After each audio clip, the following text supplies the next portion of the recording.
Kesha Williams had only recently enrolled in a new school. She grew up in a community where survival was a matter of learning to fight, where 8 years of mixed martial arts had made fists into weapons. She was a black belt swathed in adolescent silence. But the bullies did not notice. They noticed a quiet black girl with no friends, an easy target.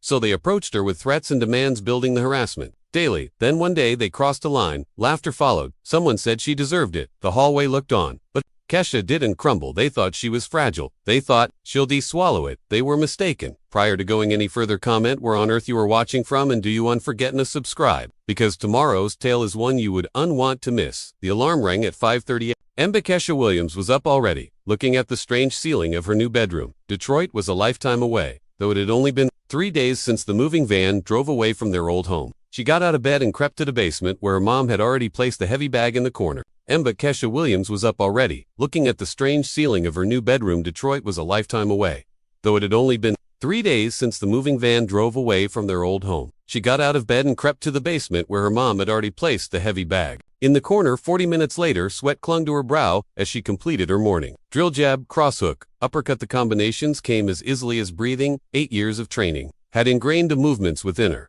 But today, they felt different today. They got her breakfast. Her mother called out from upstairs. Dr. Patricia Williams was at the stove, still in her scrubs from her night shift at Millbrook General. How are you feeling about today, baby? Okay, Kesha took a piece of toast. Just another school. Her mother's eyes were concerned. I know. This adjustment is day going to be easy, Mill. Is not what we were used to. Different was an understatement.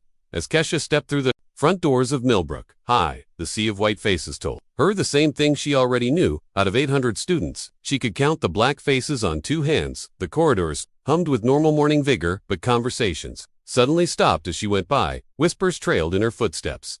She kept her head high, shoulders loose, the way Master Chun had shown her. Never display weakness, but never seek trouble either. Period. 1. Biology was okay. Period. 2. History was acceptable, but lunch was where the real schooling took place. The cafeteria stretched out like a social chart. Popular students staked out the center tables. Jocks controlled one corner. Theater types huddled near the windows. Kesha reached sandwich and searched for an open spot. Well, look what wandered into. Here the voice traveled across 3 tables. Derek Morrison was 6'2", with the type of assured swagger born of never being called on. His Letterman jacket fit comfortably on wide shoulders, and his grin never reached cold blue eyes behind him. Jake Wilson cracked his knuckles, and Tommy Bradley snickered. The cafeteria went silent. All eyes focused on the fight developing. In the middle of the room, Kesha had pressed on toward an open table. But Derek blocked her path. I'm talking to you. Voice held the effortless command of a person accustomed to being listened to. We must have a talk. She broke away from his stare without blenching. About how things work around here. Derek's grin spread, revealing too many teeth. See, new students typically pay a little welcoming fee. Call it insurance. Ensure nothing unpleasant occurs to them. Jake and Tommy bracketed her flanks close enough that she could smell their cologne. The cafeteria stayed dead silent. 200 students watching like it was dinner theater insurance. Against what Kesha's tone remained even inquisitive instead of aggressive. Accidents. Derek shrugged. Lockers jamming, books disappearing, people running into you in the corridors. Amusing how awkward some people are here, especially those who do not belong. Tommy supplemented with a derogatory smile. Kesha put her lunch tray on the closest table when she faced Derek. Again, her stance remained loose, but something changed in her eyes. I do want to pay protection money. The words hung there like a challenge. Derek's smile only hesitated for an instant before coming back in full force. That S. Were you wrong, girl? Everyone pays. Question is whether you pay easy or you pay hard. He moved closer, his voice dropping to a whisper that somehow penetrated the quiet room. Unless you think you read too good for our little system here, think you read better than the rest of us. I do want to pay it all. She headed toward the empty table with her tray for a moment. Derek stood there clearly, not anticipating outright refusal. The cafeteria waited. This is you, he yelled after her loudly, so everyone could hear. Nobody disrespects me in my school. Nobody. Kesha sat down and opened up her sandwich, as if nothing had occurred, but her peripheral vision followed Derek's every step as he stormed out with his crew in following at a table across the room. Marcus Thompson shook his head and growled to his friend. Girl has no idea what she just started. The discussion slowly picked up, but the tone had shifted. Word would travel throughout the school before the lunchtime was over. The new girl had just made war with Derek Morrison. Kesha bit into her sandwich. Slowly, she'd hoped to make it through at least a day without issues. But some things were unavoidable, and standing down to bullies was never something she'd done. The question was, really? If Derek would strike back, it was when and how far he'd go. The bullying began before second period was over. Kesha headed to her locker, keys in hand. But the lock would not turn. she tried, again double-checking the combination. She'd memorized that morning. Nothing having trouble, Jake Wilson appeared beside her. Grinning locks can be tricky. When they get damaged, she looked at the mechanism. Someone had stuck gum in the keyhole. Real mature, just the beginning, Jake said, walking away backwards. So he could observe her reaction. Dirk S. got a long memory. Third period, American history crawled by without anything happening. But as Kesha was picking up books, she realized her notebook was gone, the one with 3 days' worth of notes. She checked her bag twice before waving it off in the hallway. She saw Tommy Brown flaunting the notebook to a cluster of freshmen, gesturing wildly as he her handwriting in a mocking tone. Look at this fancy scribbling, must think. She is real special. Kesha walked up calmly. That S mine prove it. Tommy waved it overhead like a playground. Thug maybe if you beg politely. I'll think about handing it back. She didn't beg, she didn't lunge for it either. Instead, she got out her phone and took a picture of him holding it. What are you doing? Tommy S. Swaga faulted proof. She tucked the phone back in her pocket. Just in case, I have to make a theft report. Tommy S. face reeled. But he hurled the notebook at her feet, before disappearing down the hall, the pages fluttering around the hallway floor. As Kesha knelt to gather her notes, a pair of scuffed sneakers emerged from her line of sight. She raised her head to find Marcus Thompson, the same student who made the comment during lunch, "You could use some advice." Marcus murmured, looking around to ensure they were UND being overheard. I am listening. Derek Morrison is UNG, some rich kid playing hard. His dad owns half the shops in town, including the car lot, where my mom is employed. His uncle S. the police chief. When Derek set something in motion, it happens. Kesha stood holding her recovered notes. Are you trying to scare me? I am trying to save you. Marcus' voice held sincere concern. Last year there was this kid Miguel Santos, transfer student like you. Derek decided. Miguel was getting too chummy with some girl.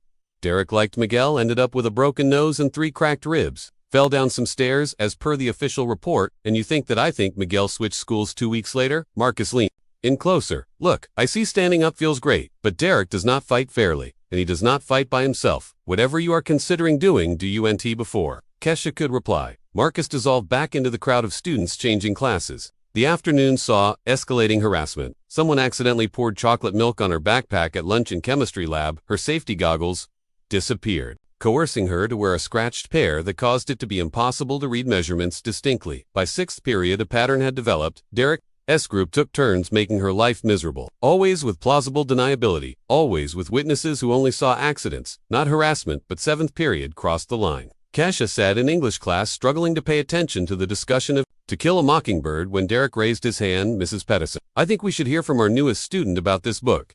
I bet she has some real insights into the themes. Mrs. Pettison smiled. Hello, Kesha. Would you like to comment on Harper Lee's depiction of racial injustice? The staging was clearly there, but Kesha replied seriously, talking about the book's themes of prejudice and moral courage. She went on for 2 minutes, speaking clearly and cleverly. When she had finished, Derek began slow clapping. Bravo, that was so well said. You're so articulate. For he stopped, letting the inference dangle. I mean it, as good to hear someone who can speak so eloquently. The room was quiet. Mrs. Pettison's face reddened, but she appeared paralyzed as to how to respond to the clear racial connotation without inciting further escalation. Thank you, Kesha replied coolly. I appreciate you recognizing my skill at communicating effectively. Derek's grin wavered at her flat tone, but he continued it. It's just a change of pace. You know, occasionally individuals from certain cultures have difficulty with scholarly debaterum. Hung in silence, a few students shifted restlessly in their seats. I am sure you will discover that individuals of all walks of life can surprise you, Kesha responded, her voice firm as steel. When the bell sounded, she closed her books, without haste, heading out with her head held high. But inside something had solidified. The games were through. Derek had just stepped over a line that could not be undone in the hall.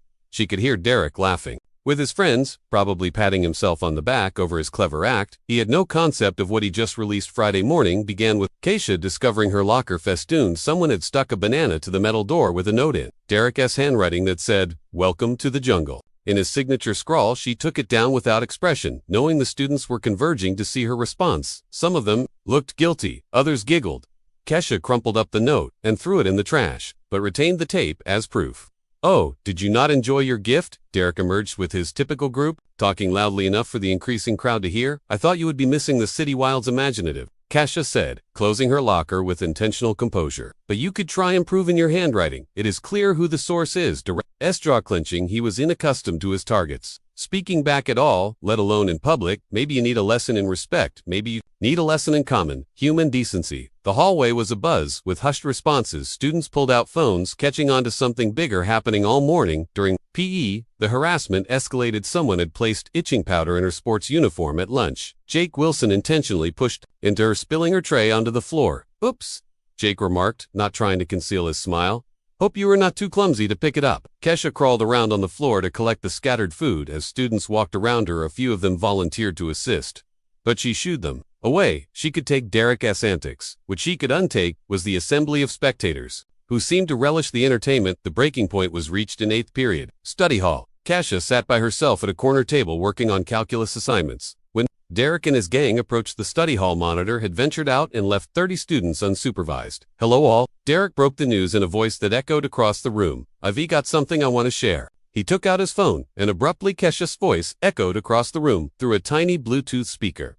It was her English class discussion from the previous day, but edited and manipulated. Her reflective comments on racial injustice had been intercut with audio bits to give the impression that she was uttering inflammatory remarks about whites. The doctored recording portrayed her as a seething racist outsider who despised her new school and all of them. Their students appeared shocked, bewildered, some outraged. Guess we know how she feels about us, Derek said, stuffing his phone into his pocket with satisfaction. Good thing we gotta hear what she really thinks. Kesha sat, stuck as murmurs rose around her. Some of the students appeared suspicious.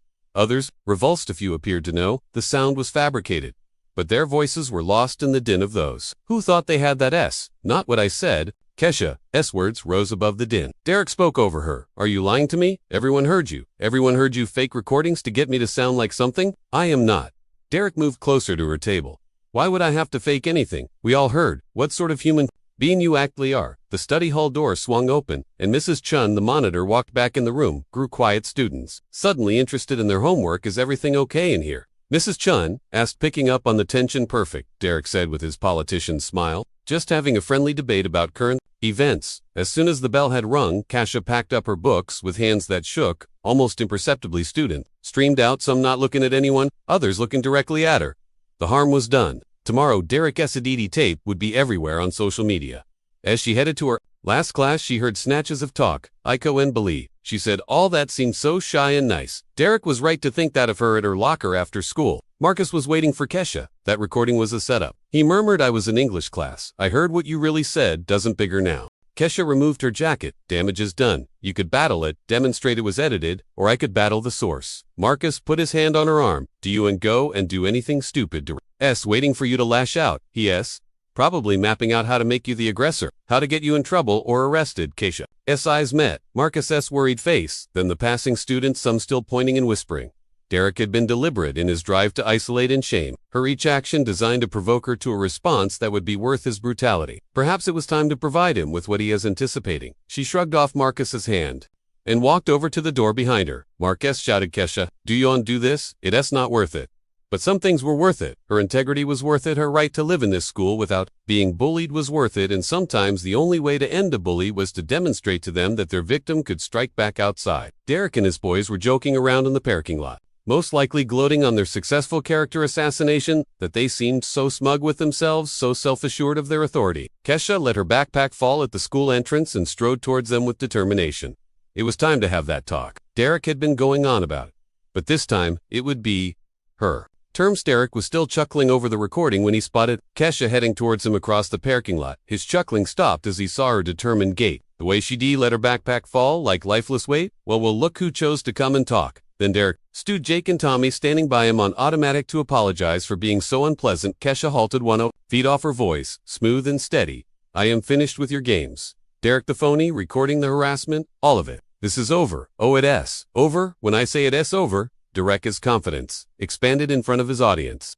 Several students had paused to witness drama. You think you can just walk into my school and show me no respect? Think again. Your school. Kesha moved forward. One last I checked. This was a public tax-sponsored institution. My mother Derek's face rent. Don't get smart with me. You outnumbered and outclassed. Walk away. While you still can. I tried walking away. You followed. I tried ignoring you. You escalated. I tried being reasonable. Another step closer. Now we do this my way. Tommy cracked his knuckles. You sure you want to do this 3 against 1 does? And look good for you, neither does picking on someone you thought could unfight back. Kesha's voice stayed steady, but her stance moved slightly. Weight balanced on the balls of her feet. Last chance. Derek will leave me alone, and this does not have to get nasty. Derek laughed to sound harsh in the afternoon air. You're funny. What are you going to do? Call your mommy. I am going to give you just what you've been wanting the instant. Derek reached for her arm. Kesha moved her training, kicked in with fluid ease. She twisted from his grasp, took his wrist, and used his own momentum to send him stumbling. Before he could adjust her, elbow connected with his solar plexus, doubling him over. Jake lunged to next, swinging wild and angry. Duck swept his legs and sent him crashing onto the pavement. Tommy flinched suddenly, aware that this was not according to script. Derek struggled for breath. But with Seth, you think you're tough? Let us see how tough. The brawl which ensued was merciless and effective. Derek had rage and bulk, but Kesha had finesse and 8 years of hard-won training. She flowed like water around his lurching efforts to take hold or strike at her landing accurately. Openings presented themselves. Jake and Tommy continued to try and assist, but only managed to interfere with Derek or Stumba themselves on the receiving end of Kesha's comebacks. The fight spilled onto the parking lot. Derek continued to charge, kept swinging, kept refusing to go down. By the time it was over, Derek faced forward on the pavement with Kesha's knee pressed between his shoulder blades. They'd covered almost half a block. Derek's nose streamed blood. Jake had a puffy eye, and Tommy clutched his ribs protectively. Are we done? Kesha asked her, breathing regular, in spite of the effort. Get off me, Derek wheezed. Are we done? She demanded, digging slight. Pressure fine, we re-through, you re-go and to leave me alone. All three of you, no more games, no more harassment, no more doctored recordings. Are we clear? Yeah, we re-clear. Kesha released him and moved back. As Derek rolled over and sat up, blood seeping from his nose, the small group of witnesses stood in dumbstruck silence. Good talk, she said, and walked back towards the school to get her backpack. Meanwhile, inside the building, Principal Martinez was completing paperwork when her secretary knocked. Mrs. Martinez. There had been some sort of altercation in the car park. Students were reporting there had been a fight. Principal Martinez let out a deep breath and pulled on her jacket. How severe? Well, no ambulance has been called. But you should go take a look at this yourself. As the principal rushed outside, she could see Derek Morrison wiping blood off his face as Jake and Tommy assisted him to his feet. A group of students stood around, phones held high, excited murmurs in the air. What happened here? Principal Martinez asked. Nothing. Derek grumbled, without making eye contact. Just fooling around. Derek Morrison, you re-bleeding that S? Not fooling around? I fell. Derek said hastily, was on watch. He tripped over my own feet. Principal Martinez raised an eyebrow. But before she could question further, Derek and his group were walking away. Derek having to lean heavily on Jake for support. The next morning, the gossip had already taken on legends. Some said Kesha had wielded weapons, others said she'd taken on 5 guys. The reality was awe-inspiring enough. But high school, rumor had never been limited by fact. During period, Jessica Martinez, a sophomore with high-strung energy, walked up to Kesha at her locker with her friend Amber, trailing behind. Hey, Jessica spoke softly, looking around to ensure they were not heard. Can we speak with you about something? Kesha eyed the two girls. Jessica appeared frightened but resolute. Amber looked poised to run at the first opportunity. What's going on? We heard what occurred yesterday, involving Derek and his friends, Jessica went on, and we were wondering, would you be willing to assist with something like that? Similar? How Amber finally broke silence, her voice barely above a whisper. They're these guys from Riverside High. They've been harassing us at the bus stop after school yesterday. She stopped talking, staring at Jessica. They stole Amber's backpack and spilled everything out. Jessica finished, called her some really awful names, promised they'd be back today. To finish the conversation, Kesha closed her locker and turned to them. Standing there, what exactly are you asking me to do? Would you go with us to the bus stop today? Jessica's voice quivered between hope and fear. Maybe. If they see you there, they'll leave us alone. Kesha glanced at their scared faces and remembered Derek's bloody nose regarding the edited tape regarding each of these little humiliations leading up to yesterday's altercation. What time is your bus? At 3:15? Kesha and Amber and Jessica walked along Maple Street to the bus stop. The late afternoon sun stretched shadows between the houses, and a gentle breeze ruffled leaves overhead. The two girls hung close to her, their tenseness almost tangible. They tend to arrive around 3:20, Jessica whispered, her eyes on her phone. The bus doesn't arrive until 3:45, so they have more than enough time to do what? In fact, Kesha asked. Amber's voice trembled a little. Yesterday, they huddled around us, told us we looked like we were lonely and needed some company. When I attempted to leave, one of them caught my arm and said I was being rude. Then they tossed my backpack and forced us to gather it all up as they stood and watched. Jessica said, if we said anything, they'd make us regret it. Nodded her eyes, scanning the street. How many? 3. Brad S., the tall guy with bleached hair. Connor S. got the sleeve tattoos, and Tyler S., the guy who yanked Amber at precisely 3:22. A battered Camaro pulled onto Maple Street, music blasting from its speakers. The car slowed.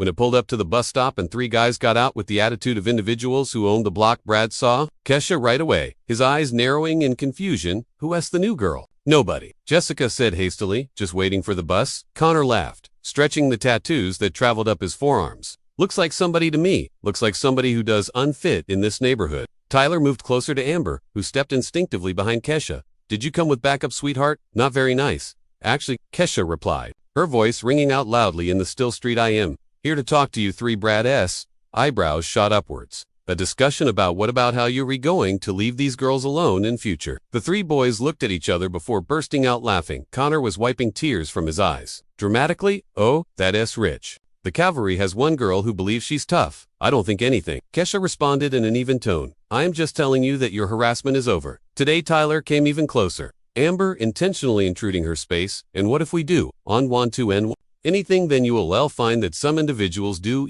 make good targets. Brad positioned himself to flank Kesha's left side, while Connor moved to take the right. You know what I like you? You've got spunk. Why don't you ditch these losers and come around with some real men? I am not interested in coming around with kids who are bullying children. Tyler's tone became mean.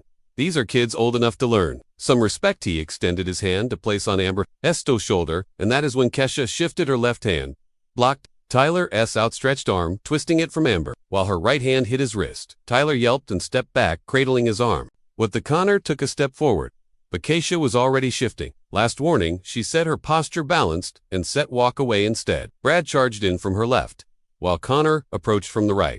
Kesha dropped low, sweeping Brad's legs as she turned to take Connor to the midsection with an elbow. Both boys crashed hard onto the ground. Tyler, still clutching his wrists, pulled out his phone. You crazy? Which I am calling the cops? Go ahead, Kesha said, never breaking her gaze from Brad and Connor.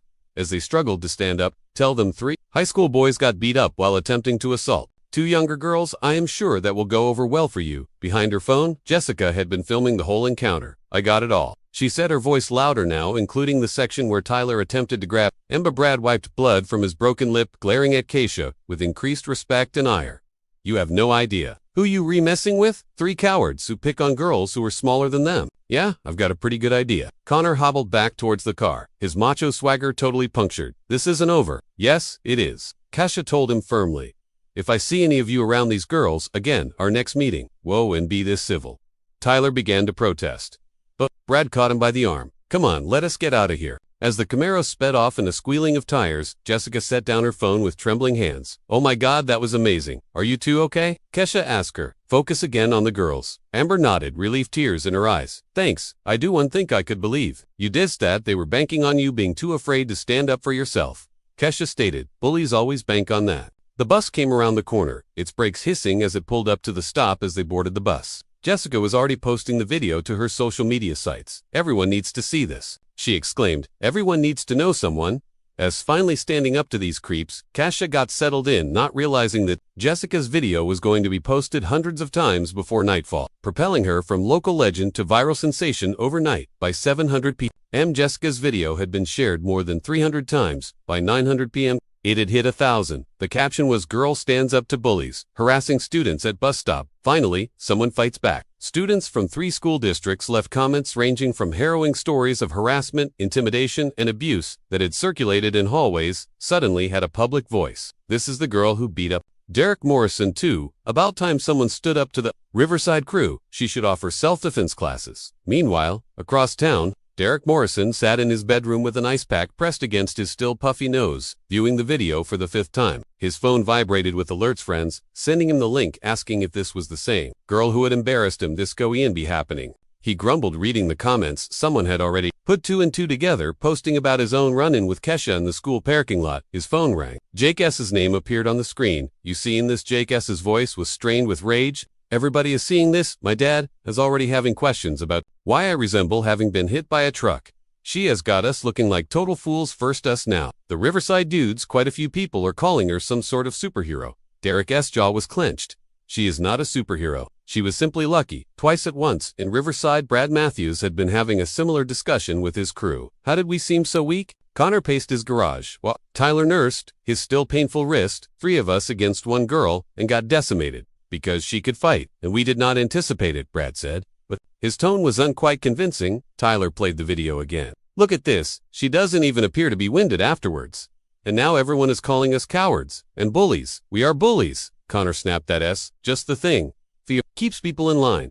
But if word gets around that, some high school girl can push us around. Our rep is ruined, Brad concluded. No one is ever going to take us seriously after this. Back at Mill. Hi, the viral video was brewing a different kind of mayhem. Students who had been quiet for too long were suddenly speaking up. Principal Martinez came to school Monday morning to discover her voicemail packed with messages from parents. Some called for Kesha to be expelled for violence. Others were thanking her for standing up for their children. Most just wanted to know why the school was already working on the harassment. Their kids had been complaining about her secretary. Mrs. Chun presented her with a pile of incident reports that had been filed over the weekend. 12 students reported harassment, of which all had seen the video, and vowed they could no longer keep quiet about it. Principal Martinez flipped through the reports, her face growing increasingly distraught with every page. How did we not know this? Some of these incidents occurred off campus. Others, well, the students claim, they did report them, but nothing happened during first period. Kesha was mobbed by students who wished to thank her, question her, or just be close to someone who had defied the system that had let him down.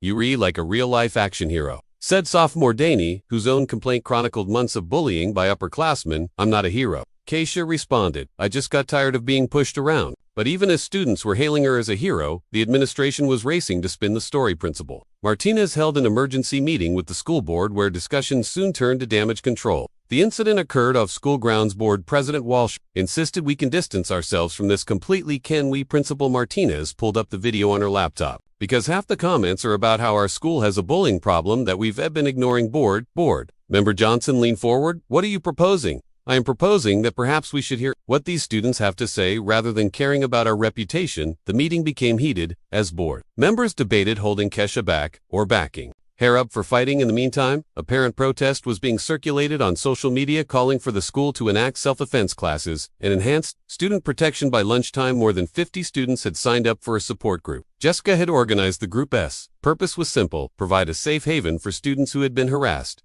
For more effective protection policies. As Kesha made her way down the hallways, she saw the shift in mood. Students who had previously avoided eye contact now tipped their heads respectfully. Teachers who had routinely overlooked veiled harassment were suddenly on their guard.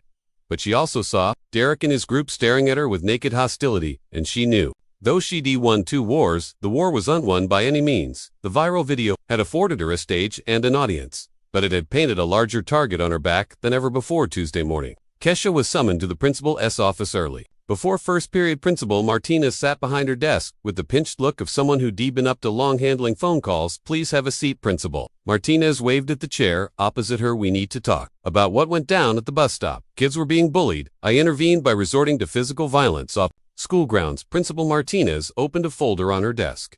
I've 17 calls from parents since yesterday. Some want you expelled. Others want you awarded a death medal. The school board meets tonight and will decide what to do with you. Kesha kept her voice low. Handle what situation? I stood up for 2 students who were being assaulted. You assaulted 3 boys and put it on the internet. I did not post anything, and those boys were bullying students from here. Principal Martinez massaged her temples. I know you are butting heads, and I am sorry, but taking the law into your own hands is not the solution. We have procedures, protocols. Your procedures did not prevent Derek Morrison from harassing me. For a week, your policies did unsafeguard Jessica and Amber against being taken and threatened. That's not. Assistant Principal Martinez began to insist. Look, I am attempting to assist you here. The school board wishes to pass quietly if you will comply with ceasing the physical interventions. We can likely avoid suspension, and if I do not comply, then we'll need to discuss further ramifications. Kesha stood up. Is that all? Please consider what Ivy said. This course is not viable. Kesha left the office. She encountered Danny and 3 other students standing in the hallway. We heard you received. Bron, Danny said hesitantly. Are you in trouble? Perhaps. Kesha began to walk towards her locker. Why? Because we wanted to ask you something. Danny hastened to catch up to her. A group of us were discussing, and we were wondering, would you show us what you know? Kesha, walk and show you what? How to fight back, how to protect ourselves. Danny's voice intensified. I've been getting pushed around since 7th grade. Yesterday, for the first time, no one bothered me. They were all afraid you might be observing that. Won't last forever. Precisely that. That's why we must learn to defend ourselves. A girl named Sarah stood up. My older brother attends Riverside, he says. Those boys you fought are plotting something. They angry and embarrassed. What sort of something? He wouldn't tell, but he told me to watch my step coming home. Meanwhile, in the gym office, Coach Rodriguez was also having his own tough talk with Principal Martinez.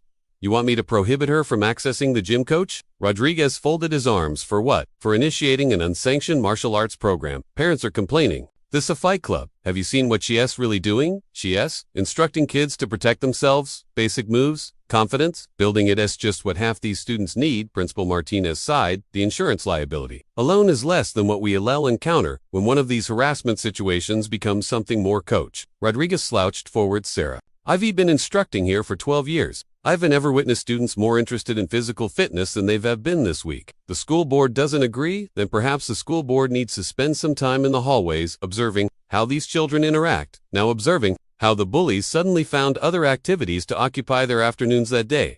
Keisha went to the gym, and there were 30 students waiting for her word. Had gotten around in spite of the administration's objections. Students who never had talked to one another were bonding over shared experiences of harassment and the need to alter their circumstances. I spoke to Principal Martinez. Keisha declared the school board doesn't want us gathering here.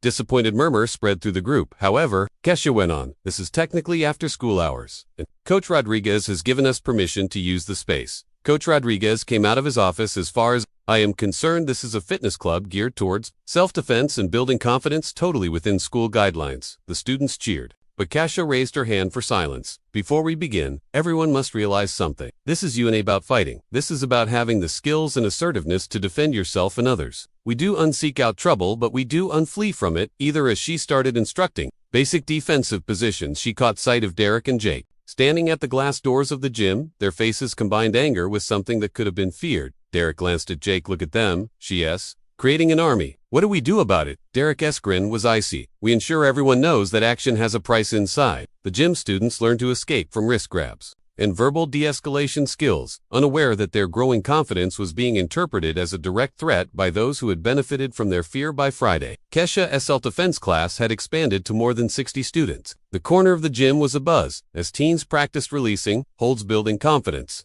and learning to convey strength through body language. Remember, Keisha called out to the class, the aim is always to de-escalate and escape safely. Fighting is last choice, not first option. Sarah, who had been quiet and reserved last week, now stood taller as she executed defensive maneuvers. I do want to know how much more different I can feel, she said to Danny during a water break. Like, I actually have some say in what goes down on me. Same, Danny said, wiping the sweat from his brow. Yesterday, when those seniors were trying to play me in the hall, I just stared them down and kept moving. They backed off. Coach Rodriguez observed from his office, making notes for his report to Principal Martinez. The change in these kids was amazing, not only physically but in their whole attitude. They strode with more confidence, spoke with more self-assurance, and seemed to cover each other aspects in ways he'd never observed before. But while the program thrived within the gym, outside forces were arraying against it. That same Friday evening, Derek Morrison slumped in his car in the parking lot of a 24-hour diner on the outskirts of town, waiting. His nose had mended, but his pride was still broken. The video of his embarrassment had been seen more than 10,000 times, with comments that made him queasy. At 8:30, a battered Camaro pulled into the parking space beside him. Brad Matthews climbed out, followed by Connor and Tyler, all three having the same angry and frustrated look. Derek felt took you long enough, Derek said as they slid into the booth across from him. And Jake had to make sure nobody followed us. Brad answered, his voice tight. Can't afford any more videos going viral. Tommy shifted uncomfortably.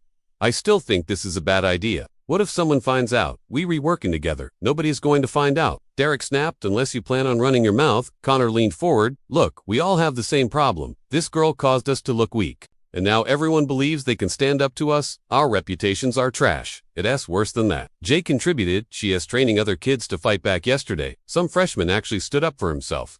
When I tried to mess with him, a freshman, Tyler gestured furiously. Same thing, going on at our school. Kids who used to give up lunch money are suddenly developing spines.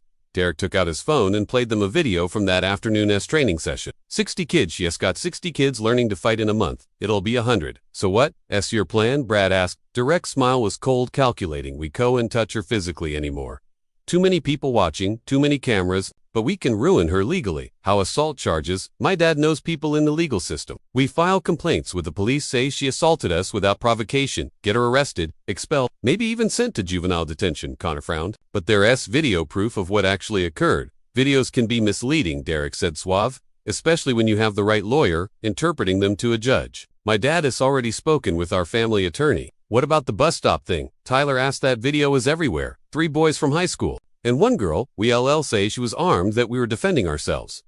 Who's going to think we were trying to hurt those sophomore girls? Jake nodded slowly, and once she est in jail, her little fight club disintegrates. Kids go back to being afraid. And we go back to being in charge. Brad looked skeptical. This could blow up in our faces. What if people do think we're retelling the truth? They will, Derek said matter-of-factly, because my family is pulling this town, and hers doesn't, because we re the victims here, not her. The 6 boys spent the remainder of the hour strategizing they would synchronize their accounts, file grievances at the same time, and show a solid front alleging that Kesha Williams was a menacing person who had assaulted harmless students for no reason.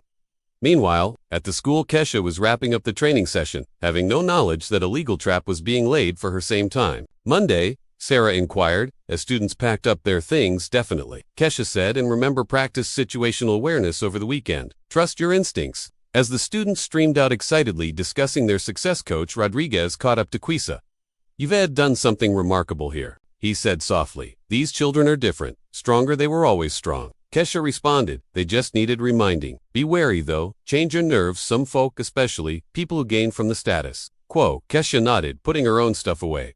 She sensed the tension all week. The way Derek and his friends regarded her, the hushed discussions had ceased when she got near the feeling that something was brewing below the surface. What she didn't realize was that the storm was brewing, and it would put her combat skills to the test and also test her belief in justice itself. Monday morning, Dr. Patricia Williams got the call that would change everything. She was going through patient charts at the hospital when her phone rang with an unfamiliar number. Dr. Williams, this is Sergeant Hayes with the Millbrook Police Department.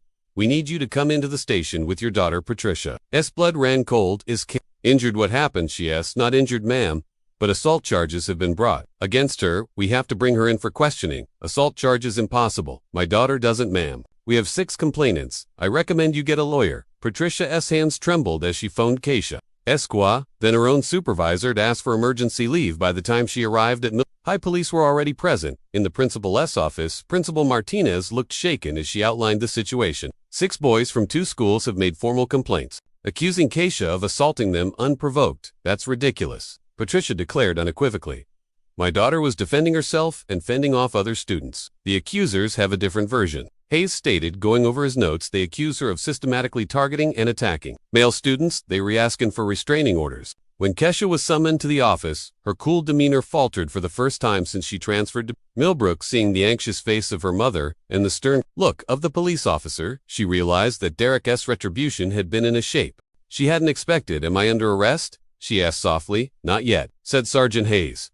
But you have to go to the station for questioning. Your mom can take you. As news spread around the school that Kesha had been removed by police, the student body broke into coordinated pandemonium. Jessica Martinez dissolved into tears when she heard about it. This is my fault, she cried to Sarah. If I hadn't uploaded that video. No, Sarah insisted, surprising herself at her own forcefulness. Derek Estuin and Brad S. and all the other bullies who do unlike that. Someone finally stood up to them in less than an hour. Students were planning. Danny had started a group message called Justice for Kesha that had over 200 people signed up in 30 minutes. Videos of the bus stop attack were being reposted with step-by-step accounts of what actually happened. Marcus Thompson, who had attempted to warn Kesha weeks earlier, was now the leader of an unplanned protest in the cafeteria of the school. They were trying to kill her for standing up. Us, he told whoever would hear him, for giving us the strength to defend ourselves. Meanwhile, at the police station, Kesha sat in an interrogation room with her mother and the court-appointed attorney. Patricia had quickly called. Tell me precisely what occurred, the attorney Ms. Rodriguez said, beginning with your first day of school. Kesha detailed everything. Derek's demand for protection money, the intensifying harassment, the doctored recording, the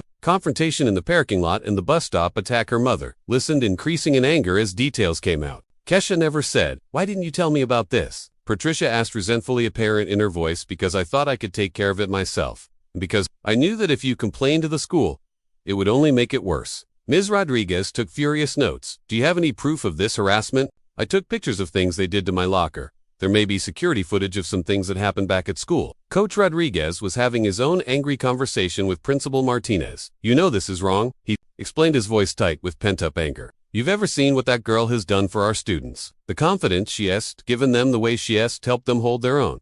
My hands are tied. Principal Martinez said 6 families have complained the school board is in crisis mode because they more concerned about lawsuits than doing what's right. Coach Rodriguez, no, let me get all the way through. I've witnessed Derek Morrison and his buddies bully students. For years, I've made reports, recommended interventions, suggested consequences, and what happened? Nothing. But then there's one girl who stands up to them, and now everybody is worried about violence in schools. The discussion was interrupted by a knock on the door. Mrs. Chun walked in looking overwhelmed. Principal Martinez. There are roughly 50 students in the main hallway with signs. They insisting Kesha's charges be dropped. Signs? What do you call signs? Justice for Kesha. Stop defending bullies. She stood up to us, and there are parents coming to. Plenty of parents. Principal Martinez closed her eyes, called the school board president, tell him we have a problem. As the protest intensified, outside Dr. Williams sat next to her daughter in the police station, watching her child bear the consequences for having the courage to resist injustice. Whatever happens, Patricia whispered, I'm proud of you. Kesha held her mother's hand, knowing that the battle for her freedom was merely starting, but also knowing she no longer fought alone. 2 weeks later, the evening before the trial, Kesha sat at her kitchen table rehearsing her testimony with Ms. Rodriguez. The lawyer had become a tough fighter working pro bono. After witnessing the proof of pervasive harassment, remember, Ms. Rodriguez instructed, thumping her pen against her legal pad, stick to the facts. Do you let their attorney get you angry? That's what they want you to do? What if the judge does? You believe me? Kesha asked, expressing the fear that had kept her up for nights. Then we appeal, but I think you will be amazed at how much support you have. Dr. Williams walked into the kitchen holding a box of printed emails. These are just from today, she said, placing it down. Heavily letters of parental support, students, even educators from other schools who learned of the case. Ms. Rodriguez smiled. The prosecutor's office is receiving similar mail. Public opinion is strongly on your side across town. Derek Morrison was having a very different conversation with his father's lawyer, Mr. Blackwood, a neatly dressed man with cold eyes and a pricey watch. I want you to realize something, Blackwood said, his voice slicing through the tension in the Morrison family living room. If any inconsistencies arise in your testimony tomorrow, this whole case collapses. Derek shifted awkwardly. There won't be any contradictions. There better not be, because if it turns out that you've been lying, assault charges will be the least of your worries. Filing false police reports is a felony. Jake and Tommy looked at each other nervously from their spots on the leather couch. The gravity of what they'd done was finally starting to sink in as the trial neared. What about the videos? Videos can be removed from context, Blackwood responded smoothly, that's why re-highlighting the record of violent acts. 6. Isolated incidents make it more difficult to invoke self. Brad Matthews was confronting his own crisis of faith at the Riverside Boys emergency meeting. I am beginning to wonder if we made an error, Tyler said, pacing Connor's garage. What if they have some evidence? We're unaware of what Brad lost it. But this entire thing just seems like it is spiraling out of control. Connor nodded grimly. My dad tells me that if we lose this case, we can be charged with perjury. He is seriously considering bringing in our own lawyer. Your dad is an idiot to be concerned about this, Tyler said, because I heard something today. So there are going to be 20 students testifying on behalf of her tomorrow. Back at Millbrook. Hi, those 20 students were meeting in the school library for a last-minute run-through session led by Marcus Thompson and Jessica Martinez. Recall, Marcus spoke to the group. Just tell the truth about what you saw and experienced. Do you want to embellish? Do you want to insert details? You unsure about Sarah, held up her hand.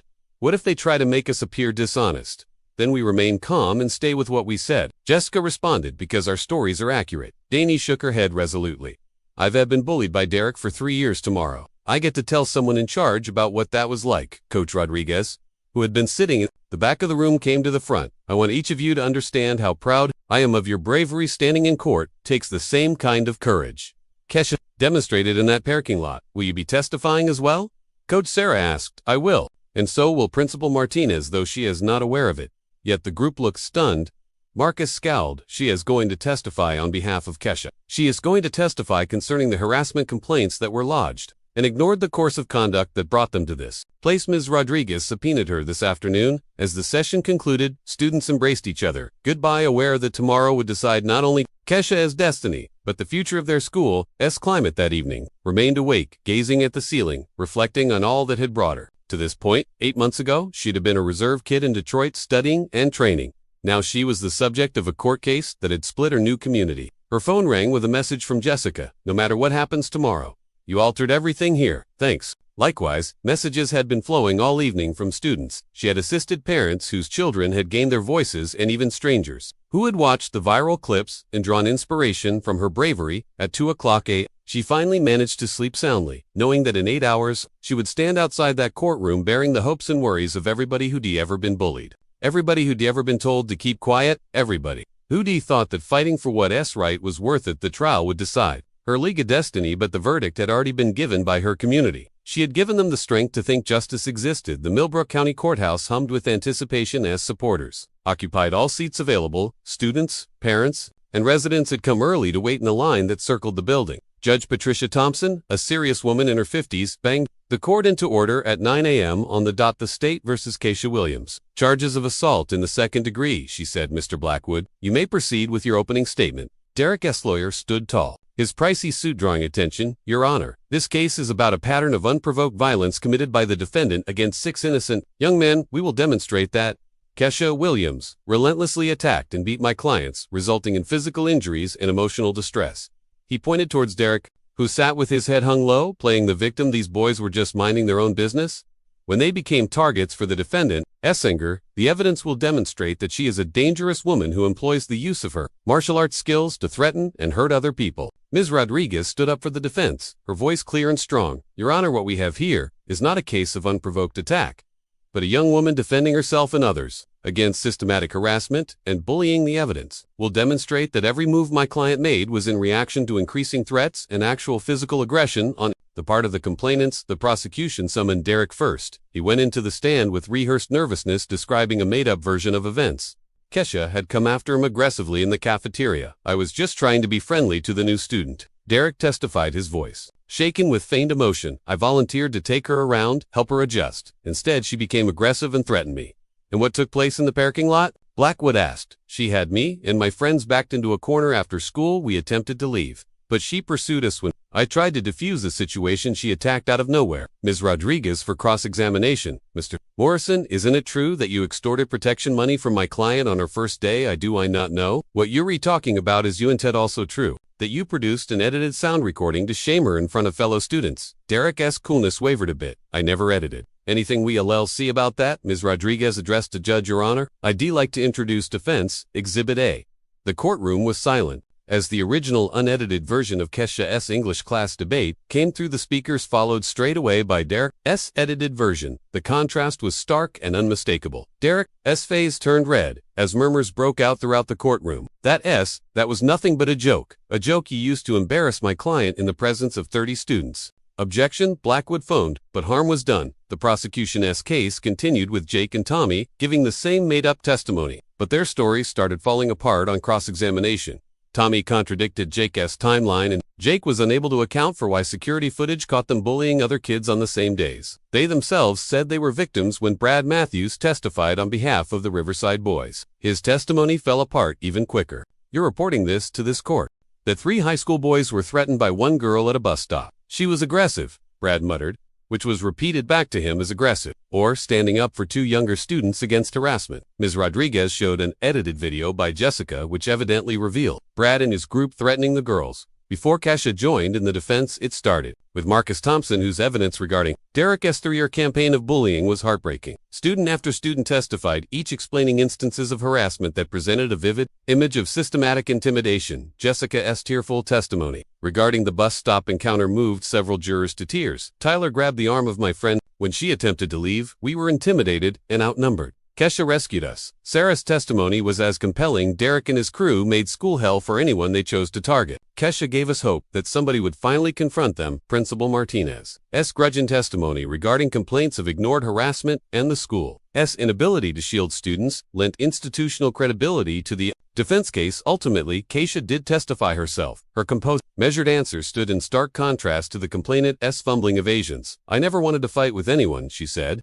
I just wanted to be able to go to school safely. When that was an option, I defended myself and others who could undefend themselves during closing arguments. Ms. Rodriguez addressed the judge's sense of justice. Your Honor, the evidence is clear. My client behaved in self-defense against systematic harassment and assault. To punish her for standing up for herself and others would send the message that bullies can act with impunity, while the victims of their lies get criminal charges. For standing up, Judge Thompson took 30 minutes of deliberation before entering the courtroom. The courtroom was on tenterhooks as she glared at Keisha. After considering all evidence and testimony on this court's findings, the defendant is not guilty on all charges. In addition, I suggest the district attorney inquire about possible perjury charges against the complainants. The courtroom let out a collective cheer.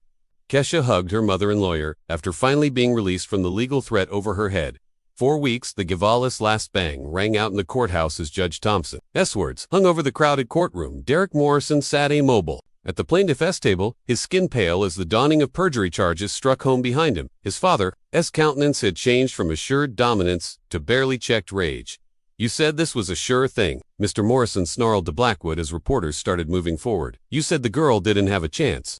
Blackwood was busy packing his briefcase, wanting to get away from the debacle. "Your son lied to me about the evidence. There's nothing that could be done once those recordings came out." On the other side of the aisle, Jake Wilson and Tommy Bradley sat in complete silence as their parents dealt with what had just transpired. Mrs. Wilson's face was pale with shock. "Perjury charges, that's a felony is on it, Mom. Jake began.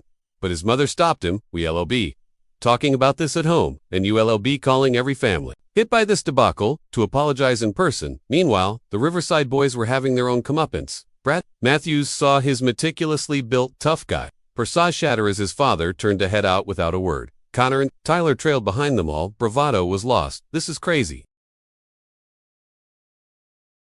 Tyler whispered as they fought through the horde. "We can get arrested for this. Should have considered that before you chose to lie under oath." Connor's mother snapped at the sound of "I raised you better than this," as the complainants' families made their way out in shame. The courthouse party was just getting underway. Students who had testified enveloped Keisha with tears. Jessica exclaimed, hugging Keisha, "You actually won. We did it." Keisha corrected, glancing around at all the faces that had rallied to her. "'Cause all of us together." Dr. Williams was standing close by, watching her daughter with pride and awe. The quiet girl, who had recently moved from Detroit a few months prior, had become a symbol of bravery for an entire community.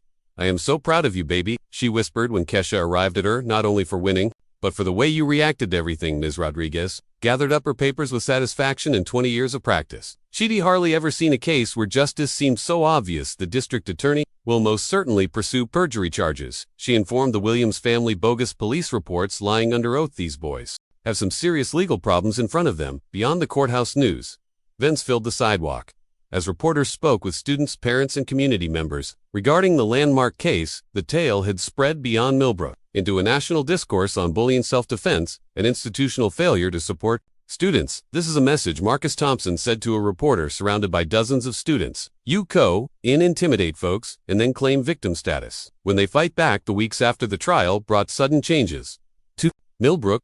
High Principal Martinez, spooked by her courtroom testimony regarding disregarded harassment reports, installed new policies for dealing with bullying complaints. Zero tolerance became real. Zero tolerance, not empty words in a book. Derek Morrison did not return to school. The perjury charges, along with the civil suits brought against him by some of the families whose children he had harassed, resulted in his attending a private military academy 3 states away. His parents secretly sold their home and relocated, unable to confront the community in which their son's atrocities had been made public. Jake Wilson and Tommy Bradley entered pleas of guilty to making false police reports, were sentenced to community service and probation. Both were ordered to receive counseling and take anger management classes. Jake's college scholarship was taken away, and Tommy was suspended from the football team for life. The Riverside boys received similar treatment. Brad Matthews was expelled and charged with several counts of harassment by victims who stepped forward after the trial. Connor and Tyler were suspended pending their own court proceedings, their reputations in ruins. But the most dramatic change arrived in the guise of Keisha's self-defense program, which was not just officially endorsed, but was school-wide extended. 3 months later, Coach Rodriguez stood in the large gymnasium observing more than 100 students undergo what was now referred to as the Student Empowerment and Safety Program. The waiting list had become so long that they deinstituted evening sessions and weekend workshops. "I never thought it would get this large," he said to Keisha, as she took a group of freshmen through some basic defensive moves. "Neither did I," Keisha responded, repositioning a student's star. "But I believe people were ready for something like this. They just needed permission to believe that they could be strong." The program had grown past physical self-defense to encompass conflict resolution, bystander intervention training, and peer mediation. Students learned not only how to defend themselves, but how to identify and interrupt bullying before it began. Sarah, one of Keisha's first students, now worked as a peer instructor for younger children. "The best part is you learning to fight," she said to a group of nervous 7th graders. "It's learning that you don't have to be scared anymore." The transformation was visible all along the school hallway. The dynamics had fundamentally changed. Students moved with greater confidence, spoke up more easily, and most importantly, stood by one another when challenges did arise daily once the constant target of Derek now had a peer support group for students that suffered from anxiety and depression over previous bullying. Kesha didn't simply instruct us on defending ourselves physically, he told new members. She taught us that we deserve to feel secure and that we can make it so the ripple effects reached beyond Millbrook. Hi, other district schools asked for similar programs. Anti-bullying groups around the country called for consultation. College recruiters began to recognize Kesha's leadership and community effect on a quiet spring afternoon. 6 months since the trial, Kesha sat in the same cafeteria where Derek had initially demanded protection money. But now the mood was entirely different. Students from various grades and social cliques sat together. Dialogue was more lively, and the undercurrent of tension that had previously characterized the room did not exist. Jessica walked up to her table with a letter in her hand. "This came to the main office for you," she said with a smile. Kesha opened the envelope and discovered that there was a handwritten note from a student at a school in California. "I saw your story on the news and started my own self-defense group here. We have 30 members now and 0 bullying incidents this semester. Thank you for showing us that we do want to have to accept being treated badly." "Another one, Marcus?" asked, settling into the seat on the other side of her. "Another one," Kesha confirmed, adding the letter to the growing pile she kept in the locker that served her in many capacities as she glanced around the changed cafeteria, then out windows to where students were practicing confidence-building exercises in the courtyard. Kesha thought about how much everything had changed from that first day that she'd denied Dereka's protection money. Come to Millbrook hoping to keep trouble at bay and just get through school quietly. Instead, she'd learned that sometimes the most vital battles are the ones you do on pick. They pick you. And sometimes, standing stands up for what's right transforms not only your own life, but the lives of an entire community. The bell rang, and the students ended lunch by picking up their things and going to class. They walked with energy and a sense of confidence that would have been unimaginable a few months prior. Kesha smiled as she gathered her own belongings. Her mother had been correct about Millbrook being different from Detroit.